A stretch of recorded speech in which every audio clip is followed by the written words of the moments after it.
Nous savons que tu es déjà au contrôle. Et nous savons que tu agiras. Pour la gloire du nom du Père. Pour la gloire du nom du Père. Pour la gloire du nom du Père. Merci pour ta présence. Merci pour ta direction. Merci pour ton contrôle. Au nom de Jésus. Amen. Merci, on nous va le Seigneur. Nous rendons grâce au Père ce matin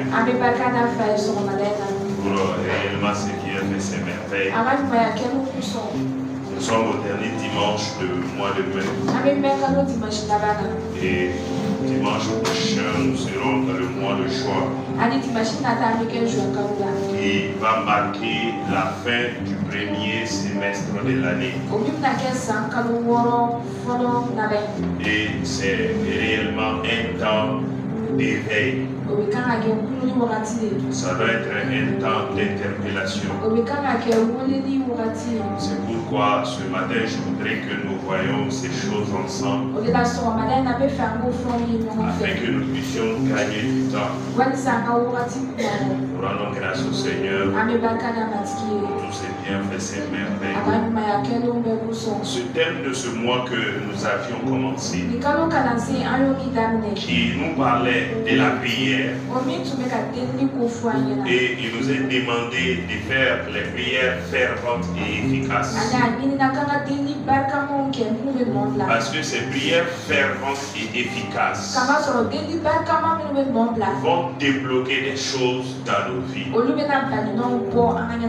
Mais quand nous constatons un peu, de nos jours, beaucoup de chrétiens sont affaiblis dans la prière. Beaucoup de chrétiens, réellement, je peux dire comme ça, n'aiment pas prier. Mais pourquoi ils n'aiment pas prier? Comme Papa Karamiri le dit toujours, c'est parce qu'ils ne voient pas aussi d'exaucement dans leur prière. Ah, cela va de soi. Non, cela est naturel. Parce que si tu pries et que tu ne vois pas de résultats, tu es en train de faire quelque chose, ça ne porte pas de fruits, obligatoirement tu vas abandonner. En tout cas, tu seras découragé. À force d'être découragé, tu vas abandonner. Cela est clair et net. C'est pourquoi depuis le début du mois, nous sommes en train de parler un peu de la prière, mais couplé avec la nouvelle création. Le conquérant vainqueur. Parce que ça, c'est un thème qu'on ne peut pas abandonner. Il nous faut comprendre la nouvelle création dans ses profondeurs. Il nous faut comprendre qui est un conquérant vainqueur. Tant que nous ne comprenons pas cela, notre vie chrétienne sera toujours ballottée. Nous ne serons jamais assurés. Et réellement, nos prières aussi ne seront pas exaucées. Cela aussi est clair. Mais la plupart du temps, pourquoi beaucoup de prières ne sont pas exaucées? Nous l'avons dit les fois passées ici. Parce que beaucoup de prières sont faites dans la dimension charnelle. Beaucoup de sujets de prière viennent de notre, en tout cas des passions de la chair. Seigneur, je veux telle chose. Seigneur, je veux telle autre chose. Pourquoi? Afin que je sois réellement meilleur à telle personne. Pour que je sois dans les conditions plus que telle famille. Pour que je sois supérieur à telle ou telle personne. Pour que notre église, notre mission soit supérieure à telle ou telle autre église ou mission. La plupart du temps, la motivation n'est pas bonne. La motivation de la prière, ce qui te pousse à prier, ce qui engendre ce point de prière là en toi, si cela n'est pas bon, la prière n'est pas bonne et ta prière ne sera pas exaucée. Cela est clair. Et si ta prière, comme je le disais, est axée dans la dimension charnelle, c'est clair et net, il n'y aura pas de résultat. Et même s'il y a du résultat, ce n'est pas un résultat en tout cas qui va durer. Cela est clair et net. La vie chrétienne n'est pas une vie charnelle. La vie chrétienne n'est pas une vie physique. La vie chrétienne n'est pas cette vie qui se limite à ce que nous voyons extérieurement. Pourquoi beaucoup de chrétiens ne sont pas exaucés? Parce que toutes leurs prières, la motivation de leurs prières, leur sujet de prière, ce qu'ils cherchent, ce qu'ils voient, ce à quoi ils s'attendent, n'est limité qu'à leur chair. Et regarde la plupart de tes points de prière. Regarde la plupart de tes points de prière. Quelles sont les choses que tu as demandées à Dieu? Quelles sont les choses que tu as demandées à Dieu? Les choses que tu as demandées. C'est quoi et quoi? Est-ce que tu peux te rappeler d'une seule chose? Cette chose-là, est-ce que ça va ça va marquer ton esprit, ton lendemain ou bien ton corps. Ou bien ça va impacter ta destinée. Ou bien c'est pour ton bien, le bien de ta famille. Je n'ai pas dit de ne pas prier pour les biens de la famille, c'est une chose à avoir, mais cela ne doit pas être l'objet de nos prières.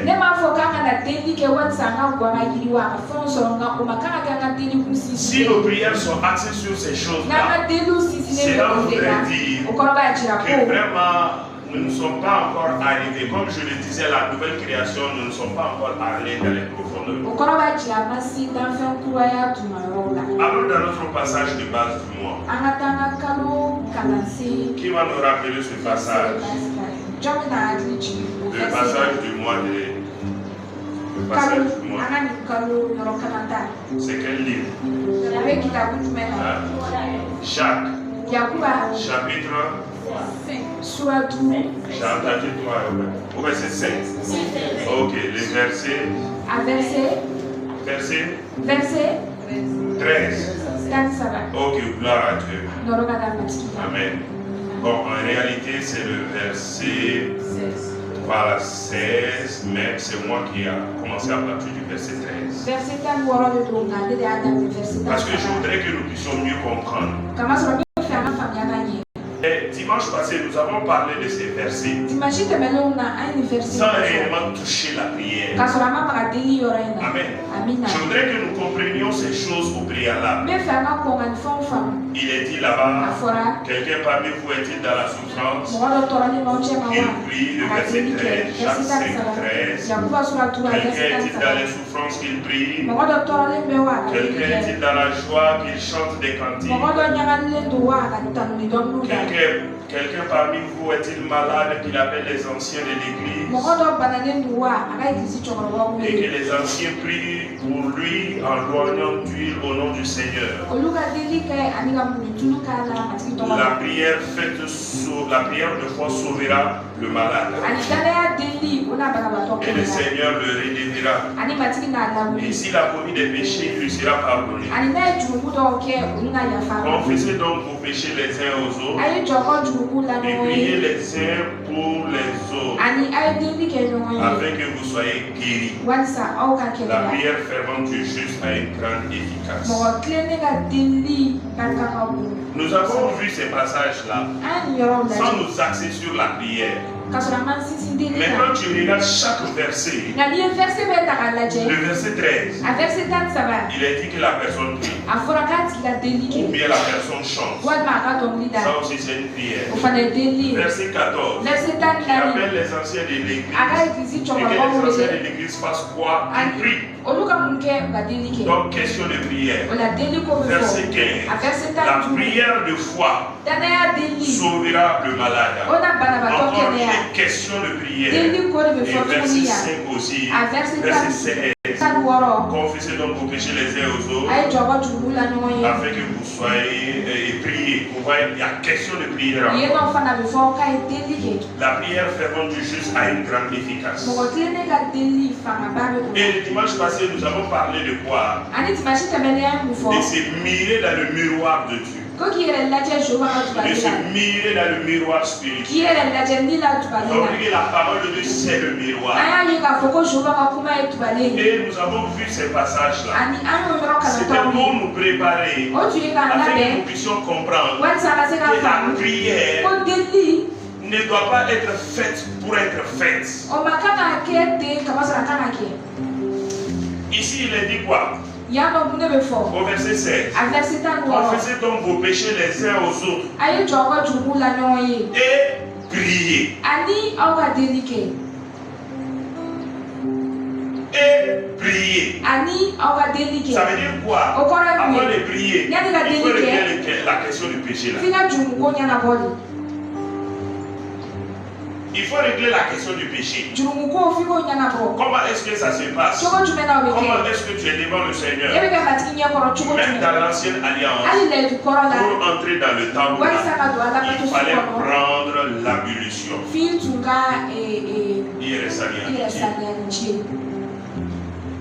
Et même dans la nouvelle alliance, il en est ainsi. Nous devons nous préparer.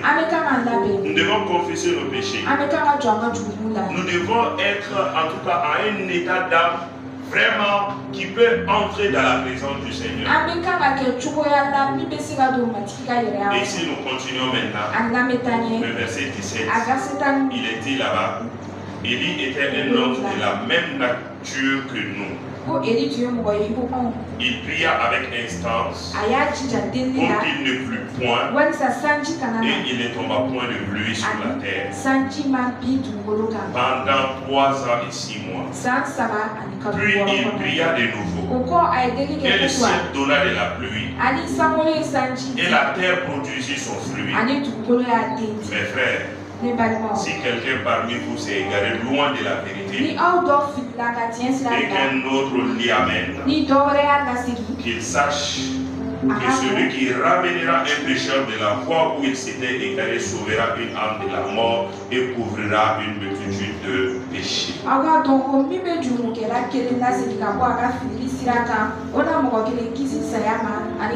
Que Dieu bénisse sa parole. Je pense que ce verset 17 là doit nous révolter.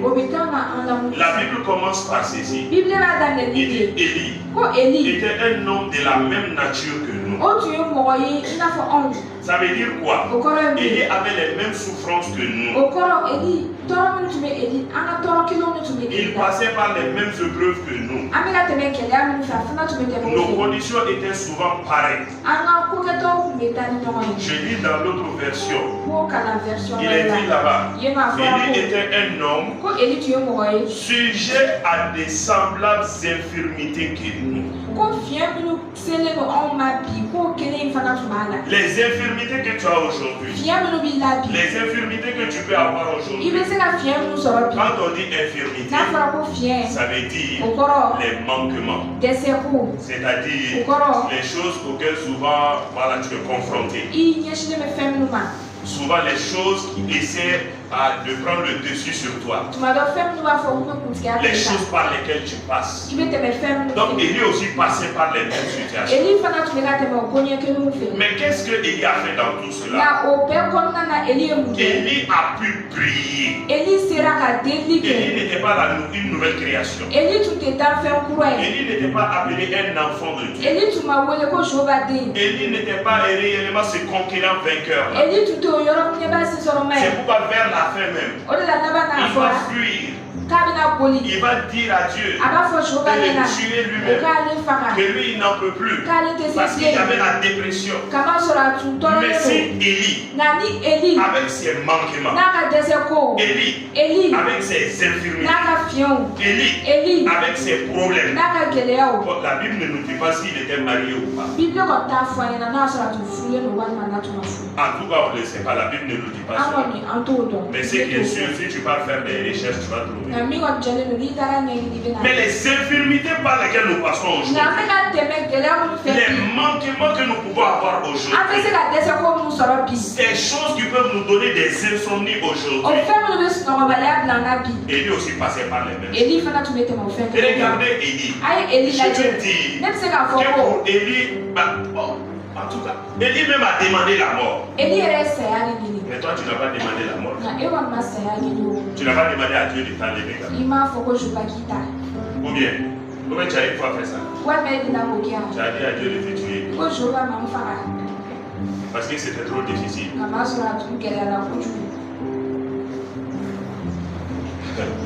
Comme il y a certaines personnes qui disent ça, que les chrétiens savent que pour aller au paradis, là, il faut mourir. Mais quand tu parles de la mort, personne ne te répondra.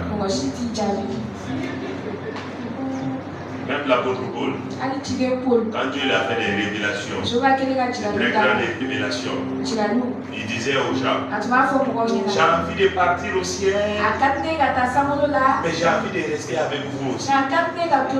Mais ce qui est sûr, je vais rester avec vous pour vous encourager, pour vous fortifier, pour vous enseigner et toutes ces choses.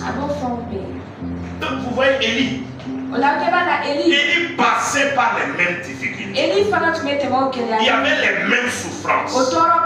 Et d'ailleurs, au temps d'Élie là, tu ne pouvais même pas louer Dieu à l'aise.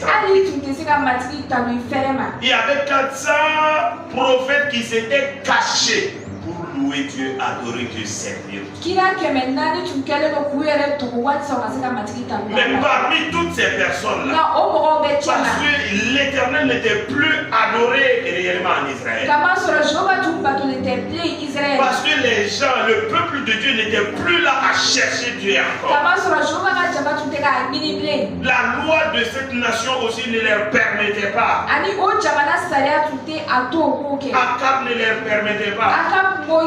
Jézabel ne leur permettait pas. Ils ne pouvaient pas. Mais dans tout réellement ces difficultés et autres là, la Bible déclare Élie était en connexion avec Dieu. Élie a demandé au Seigneur qu'il n'y ait point de pluie. Et la pluie est partie.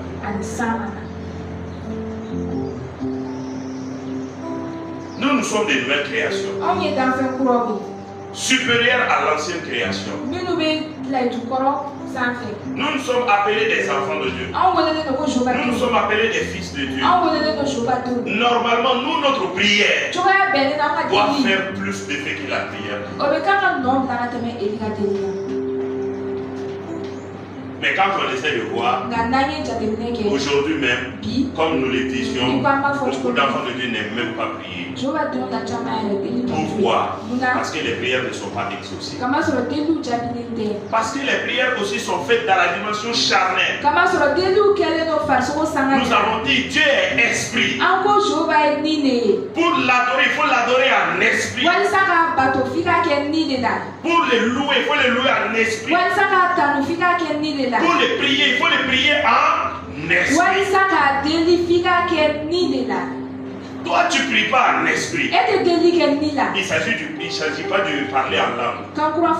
Mais comme nous l'avons dit, quand tu veux prier, entre dans ta chambre, entre dans la dimension spirituelle, entre dans la dimension surnaturelle. Connecte-toi à l'Esprit de Dieu. Déconnecte-toi de la dimension charnelle. Et reconnais-toi en tant qu'esprit. Loue le Seigneur. Adore-le. Magnifie-le. Viens dans sa présence. Et quand tu es en cela maintenant, il va pouvoir te parler. Il va pouvoir te donner des paroles. Il va pouvoir te donner des points de prière. Et toi aussi, tu vas pouvoir amener tes points de prière. Une prière faite dans la dimension surnaturelle ne sera jamais, jamais, jamais infructueuse. Jamais. Jamais. Jamais. Dans la dimension spirituelle, dans la dimension surnaturelle, jamais. C'est pourquoi Jésus a toujours dit à ses disciples, priez, demandez, et vous recevrez. Jésus les a dit, vous n'avez rien demandé encore. Chaque fois que vous demandez encore, il vous sera donné. Cela est clair et net. Cela est clair et net.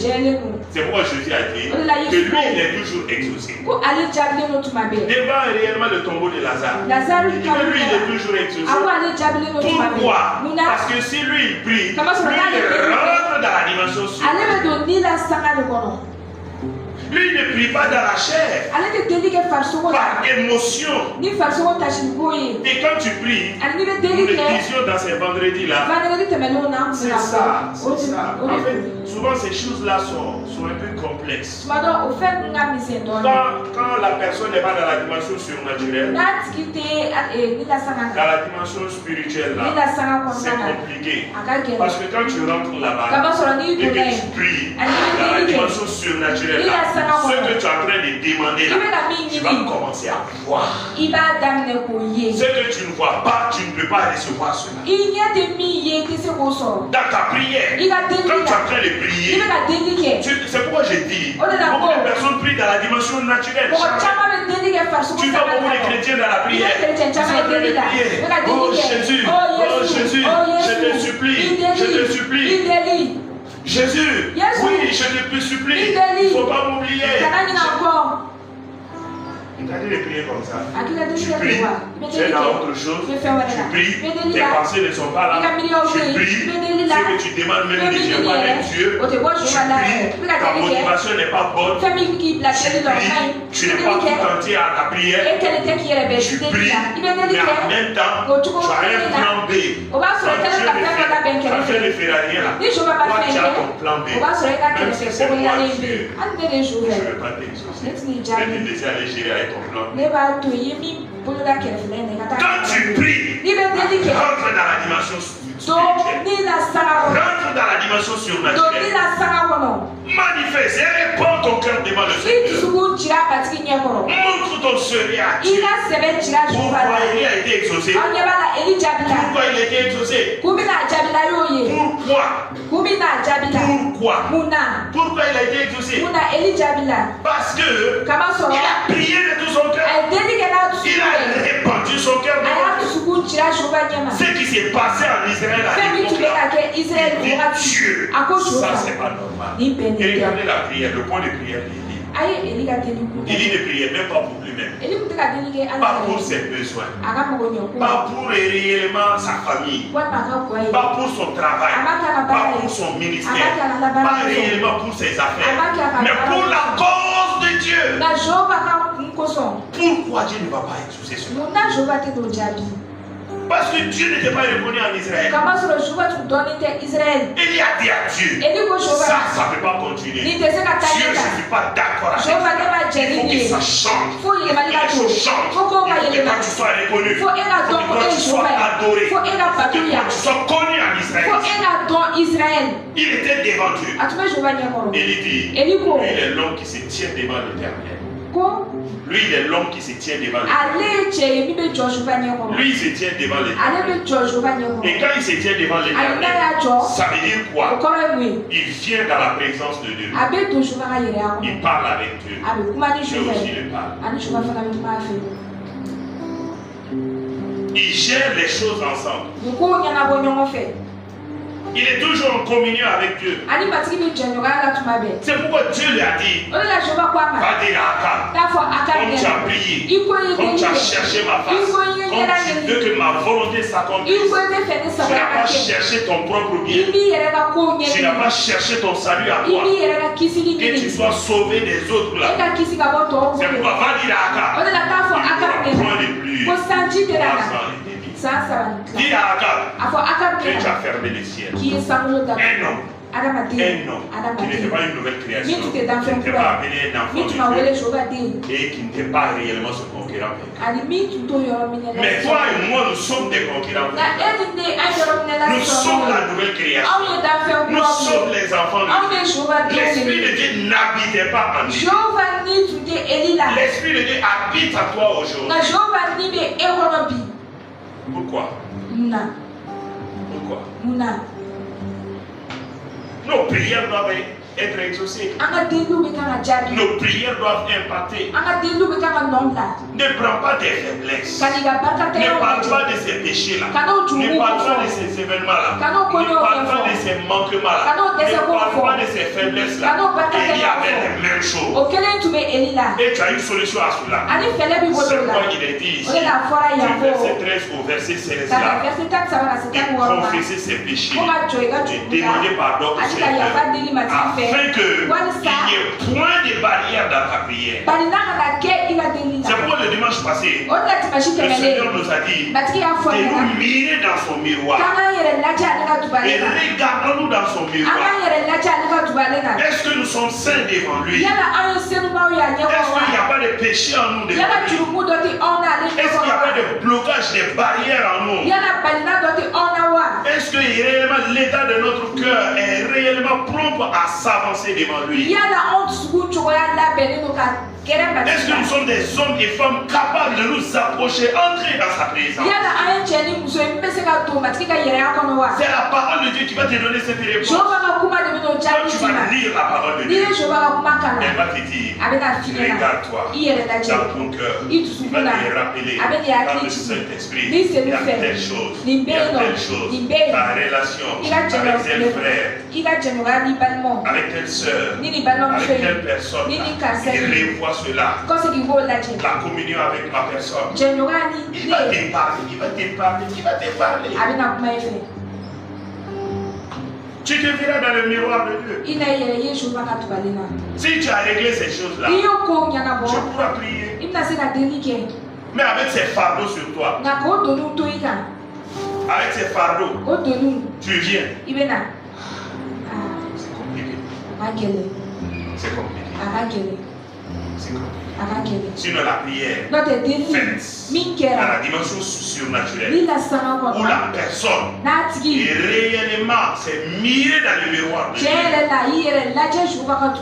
prière ne restera jamais sans être exaucée. Ne restera jamais sans être exaucée. Car si tu rentres dans la dimension surnaturelle, tu verras déjà ces choses-là. Tu verras posséder déjà ces choses. Tu verras ces choses manifester même pour toi. C'est pourquoi tu vas pouvoir manifester ta foi.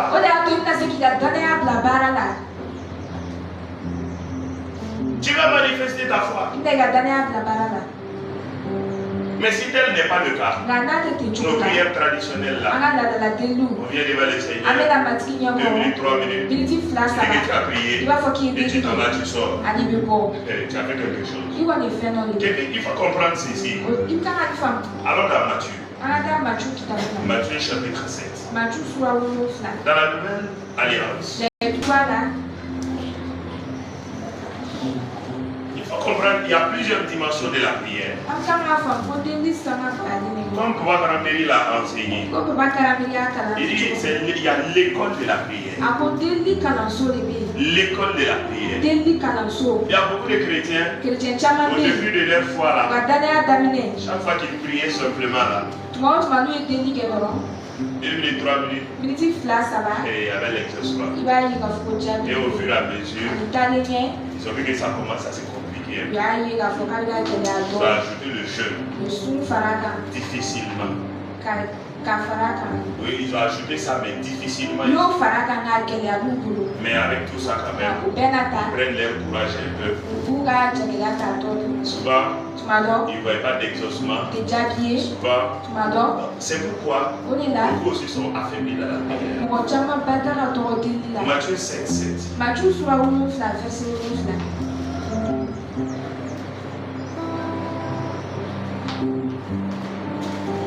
Souvent, il y a des choses quand tu ne commences pas. J'aime toujours lire le contexte pour pouvoir mieux comprendre les choses.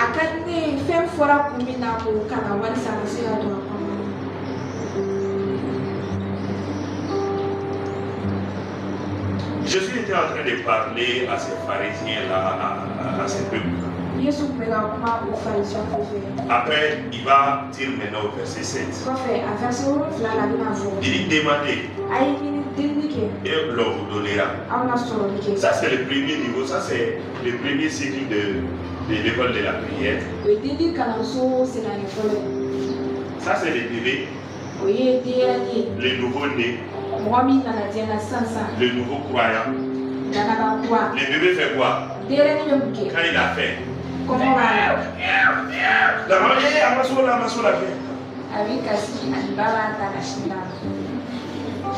Surtout il y a les enfants là. Une fois là, la maman. Ça c'est le début. Au début de ta foi là. Oh Jésus, je t'aime. Pour me donner l'or. Jésus, j'ai besoin de moto. Une semaine après, 2 jours après, il n'y a pas de problème. Mais quand tu arrives au second cycle, il dit quoi là-bas? Il dit chercher. Ah, c'est différent de demander. Hein? Quand on te dit de chercher quelque chose là, ça veut dire que la chose peut être perdue. Maman va te dire, va chercher telle chose au marché. Ah. Si tu pars au marché, est-ce que tu vas aller dans une seule boutique pour dire, donnez-moi telle chose? C'est pas comme ça. Tu t'en vas chercher. Tu peux faire le tour du marché. Tu n'as pas vu. C'est là même tu commences à dire. Maman même fatigue les gens. Elle sait qu'on ne trouve pas ça facilement au marché. Et elle va chercher au marché. Tu tournes. Tu cherches. Ça, il y a cette prière aussi.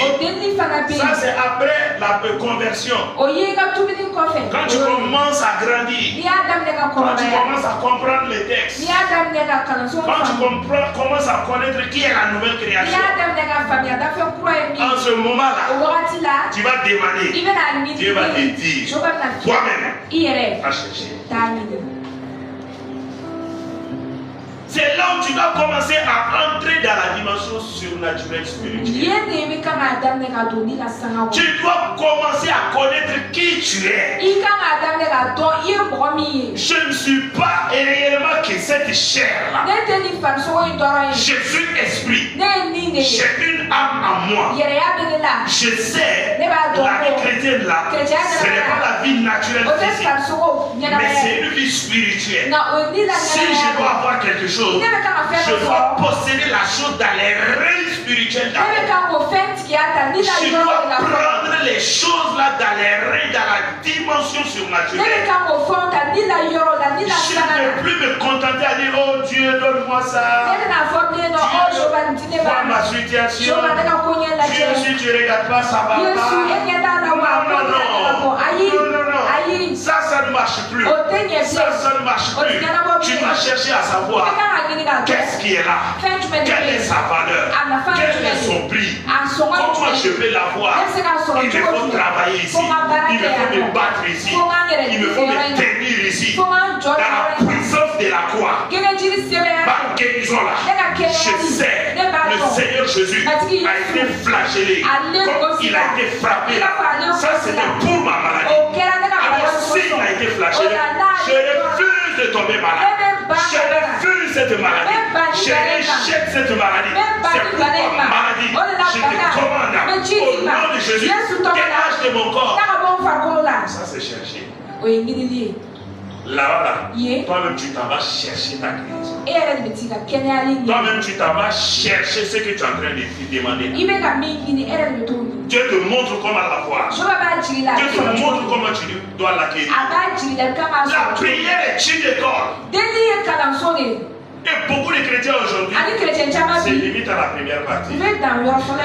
J'ai prié. C'est la volonté de Dieu. Dieu va faire. Ok. Il faut rester là-bas.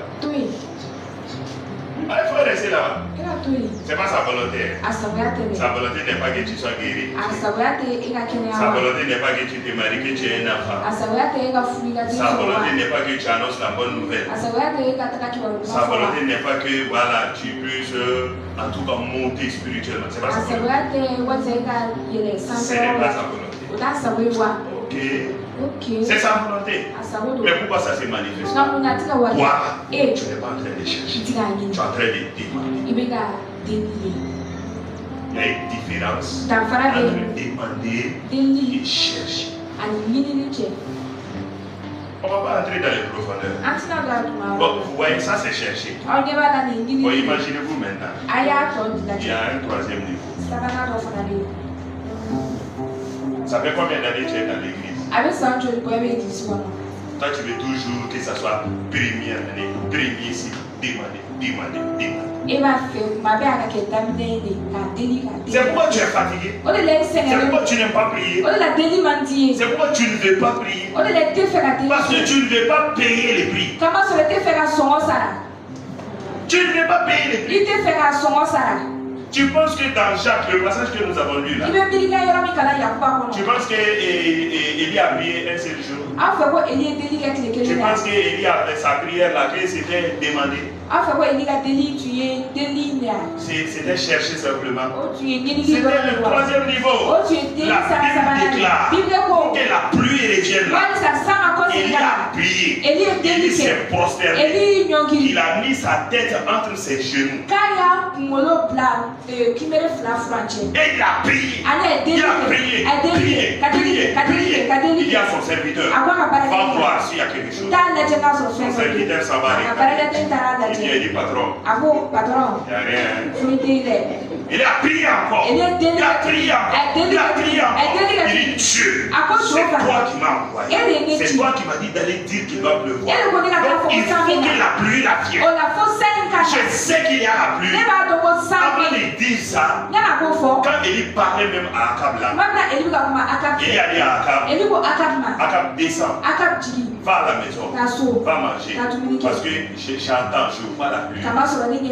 C'est pourquoi je disais, quand tu es de la nouvelle création, dans la dimension surnaturelle, vois déjà ce que tu es en train de demander, chercher, prier. Si toi-même tu ne vois pas, tu ne l'auras pas. Tu ne l'auras pas. Tu ne l'auras pas. Dans Jean 3, quand Jésus parlait avec Nicodème, il posait la nouvelle création. Jésus a dit ceci: si quelqu'un n'est pas né de nouveau, il ne peut pas voir le royaume. Il ne peut pas voir. Il y a beaucoup de personnes dans l'église qui disent qu'ils sont dans le royaume, mais ils ne voient pas le royaume. Ils ne voient pas le monde spirituel. Ils ne voient pas le monde surnaturel. Or, la vie chrétienne n'est pas terrestre, c'est spirituel, c'est surnaturel. Il faut que tu vois. Il faut que tu vois. Tant que tu ne vois pas là-bas, tu ne vas pas posséder là-bas. Et c'est pourquoi beaucoup de chrétiens aussi sont dans des défaites. Parce qu'il faut connaître ceci. Le monde surnaturel, le monde spirituel, c'est ce monde-là qui contrôle le monde naturel. Les choses se décident là-bas. Ah, c'est ça, hein? Donc si toi tu n'entres pas là-bas, toi tu n'opères pas là-bas, ta prière n'est pas faite là-bas, toi tout est charnel. Or les choses se décident là-bas. En tout cas,